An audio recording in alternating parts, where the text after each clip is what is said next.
আসসালামু আলাইকুম ওরহমতুল্লাহ। আজ আমরা জানব ইসলামের দৃষ্টিকোণ থেকে কিভাবে আমরা আমাদের স্বাস্থ্য ভালো রাখতে পারি। আল্লাহ সুবহানাহু ওয়া তাআলা কুরআনে বলেছেন, হে মানুষ, তোমরা যা হালাল ও পবিত্র তা খাও। সূরা বাকারা 2-168। তাই আমাদের উচিত সবসময় হালাল ও পবিত্র খাবার খাওয়া, অতিরিক্ত না খাওয়া আর খাওয়ার আগে বিসমিল্লাহ বলা। রাসূল সাল্লাল্লাহু আলাইহি সাল্লাম বলেছেন, মানুষ পেটের চেয়ে খারাপ কোনো পাত্র পূর্ণ করেনি। কিছু খাবার খাও 1/3 খাবারের জন্য, 1/3 পানির জন্য এবং 1/3 শ্বাসের জন্য। এটা আমাদের শেখায় যে স্বাস্থ্য ভালো রাখতে হলে অতিরিক্ত খাওয়া থেকে বিরত থাকতে হবে। পরিচ্ছন্নতা ও ব্যায়াম। ইসলামে পরিচ্ছন্নতা ঈমানের অঙ্গ।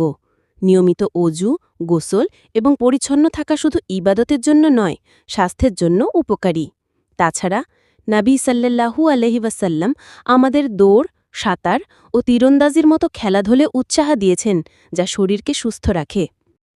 মানসিক স্বাস্থ্য। কুরআন তিলাওয়াত, নামাজ এবং জিকির আমাদের মনে প্রশান্তি আনে। আল্লাহ বলেন, নিঃসন্দেহে আল্লাহর স্মরণেই অন্তর শান্তি পায়। সূরা রদ 13-28।